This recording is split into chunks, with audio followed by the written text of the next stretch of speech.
What's up, guys? I'm Chad Barnes, and welcome to the channel. Here, it's all about real car talk, from simple fixes to smart driving tips and keeping your ride in top shape. If that sounds good to you, go ahead and give the video a thumbs up.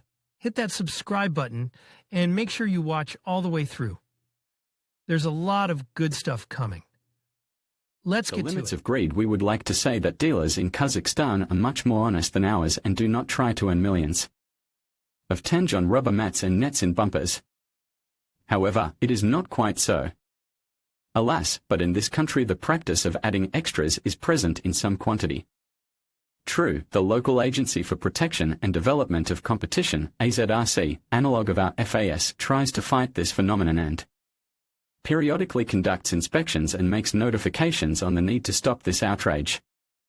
Nevertheless, many large dealers of Hyundai, Nissan, Toyota, Lexus and Volkswagen have been noticed in imposing add-ons. Unfortunately, we could not get exact data on the amounts that local dealers asked to pay extra. It is necessary to go to Kazakhstan personally and talk to each dealer on the spot, but, according to some sources, they are fighting this phenomenon quite actively. And by our standards, overpayments should not be too large. Cards, money. Of course, it is not entirely safe to bring cash with you. However, you will not be able to pay with all our cards in Kazakhstan either. Visa and MasterCard, issued in Russia, work only on the territory of our country. It will be better to come with a Mir card, which are served in some local banks, Sberbank, VTB, Halyk Bank and Center Credit. All these banks are large. With Sberbank there will be no problems at all, and in the other three you can pay with the card and withdraw cash. However, the total number of banks in Kazakhstan is more than 24, and only these 4 banks work with the Mir system. Therefore, it will be necessary to clarify in the car dealership what terminals are used. If these terminals do not belong to Sberbank, VTB, Halyk Bank and Center Credit, payment from the card will be impossible.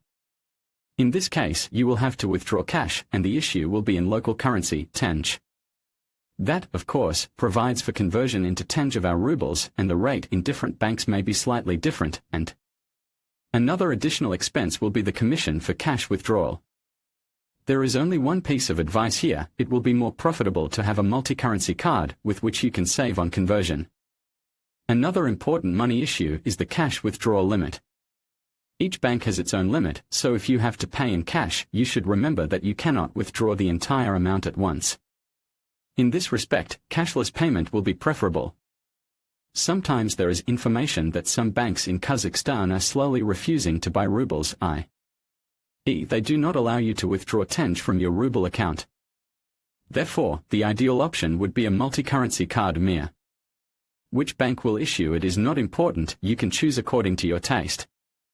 What else should you take with you except your passport? Without it, of course, nowhere at all. Quite suddenly, you may be asked for your wife's, husband's permission to buy a car. Yes, in Russia they may ask for permission to sell, and in Kazakhstan, to buy. However, they may not ask for it. In any case, if there is a marriage mark in your passport, it is better to have such a notarized permission. What to buy? Let's assume that you have the money and the desire.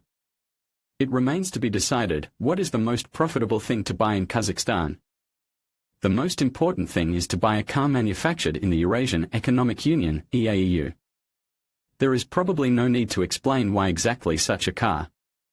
Yes, it's all about era GLONASS.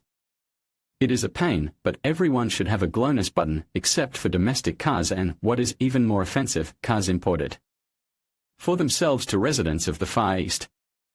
There are no other benefits, so if the car is not manufactured in the EAEU and does not have EIA GLONASS system, you will have to suffer a lot to find it.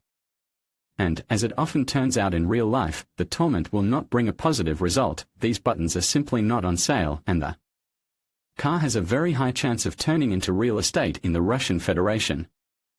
However, there are options. Doubtful, but options. The first is to import a car with the help of a company that specializes in such a service. These companies exist, and it is easier for them to solve the issue of GLONASS if many people refuse to sell the system to individuals.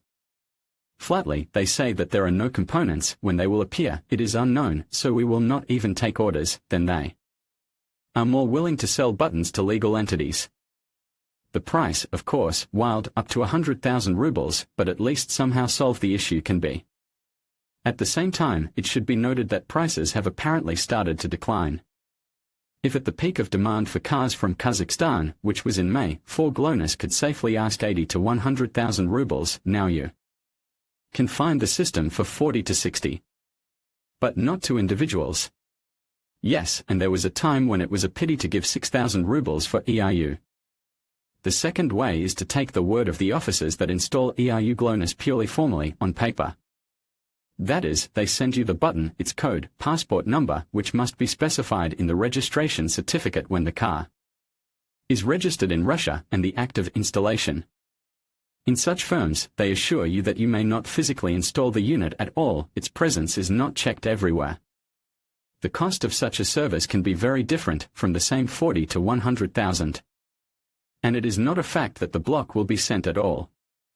And they will send anything at all, at least a passport number. There are, of course, talks that by the end of this year or the beginning of next year there will be no shortage of ERU GLONASS units. But I can hardly believe it. And we want to buy a car now, not in early 2023, so it is better to buy a car with this block, and there are a lot of them in Kazakhstan. And there will be no problems with popular Hyundai, Kia or Renault produced by the same Saryakavtoprom.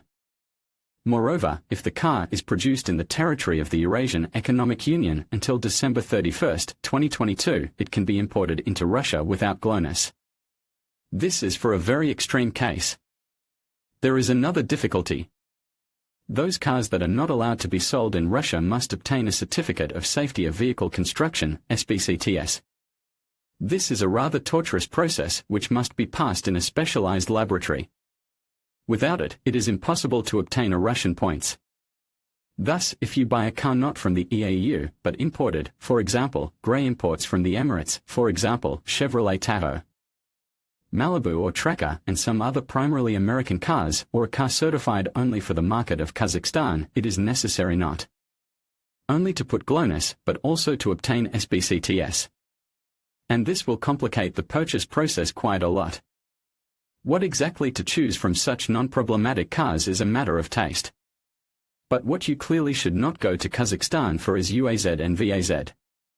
It is not a matter of personal preferences, these cars simply cost more there. But everything else. Let's see for the sake of interest how much it will cost to buy a new Toyota Camry in this country you want. To get a business class for free, something from fresh Koreans, for example, Kia Sportage and Lada Granta, to make sure that at least something is cheaper here. Let's start with the Camry. So, we asked 3,036,000 rubles for this car in the Elegance configuration with a 2.5-litre engine. However, there is information that for such money dealers will give ears from a dead donkey, but not Camry.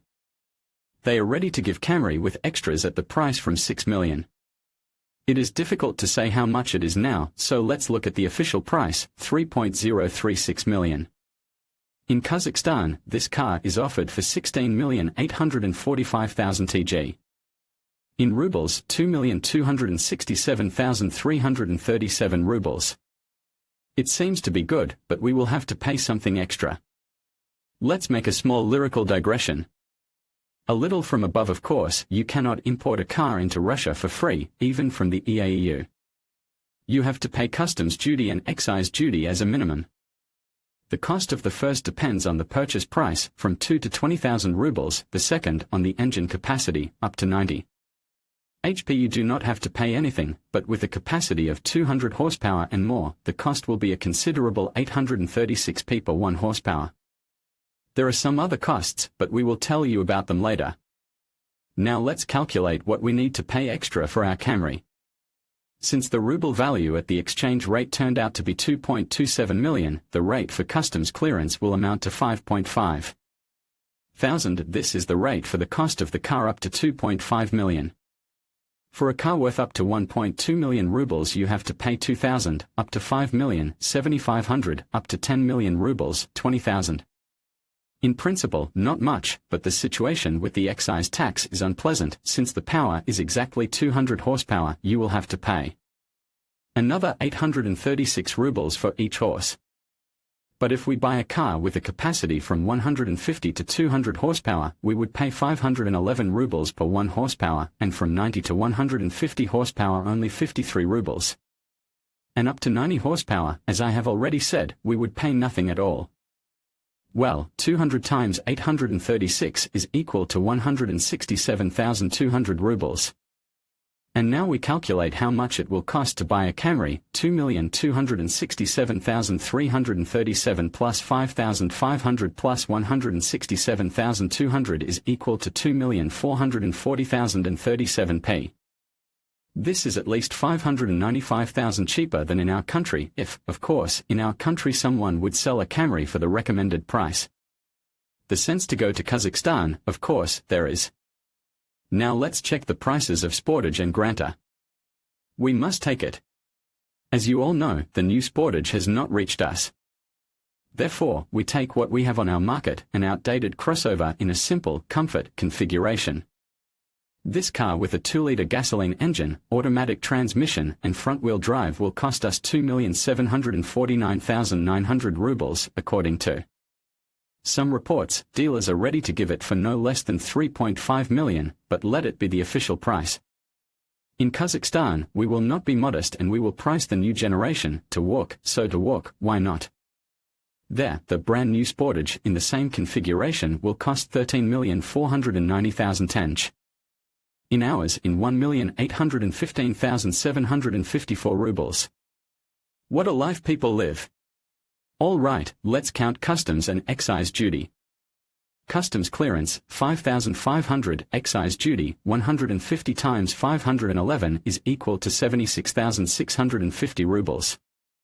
Altogether, 1,897,904 rubles. Cheaper by almost 852,000. We cried, gritted our teeth and moved on to the Granta. The price for a domestic car in our country starts from 658,300 rubles. Of course, without any excesses in the form of ABS, ESP, airbags and other air conditioners and music. Kazakhs love themselves more, so they do not have such kits. The most affordable Granta starts from standard, which already has at least a driver's airbag, rear seat headrests, EIA GLONASS, ABS, BAS and EBD. This luxury costs from 4,390,000 tench. That is, 590,894 rubles. True, you will not be able to drive away on this car at once, you can only order it and wait within 180 days. But there is good news, the impatient can buy the next classic configuration, which is available and costs only 13,400 more. But we want to save a monstrous amount of money, so we will wait for 6 months. The extra payment for importation will be 2,000 plus 53 times 90 is equal to 6,770 Rs.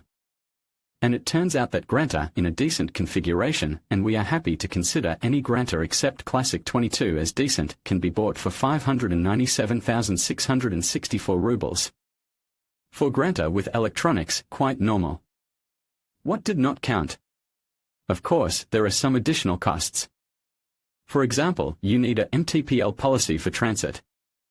Plus, the cost of the transit itself, accommodation, tickets, fuel. By and large, it is possible to go to Kazakhstan for Granta only because of a huge craving for ABS, but it will not be possible to win something in money. With other cars, everything is not so clear, prices there are still much lower.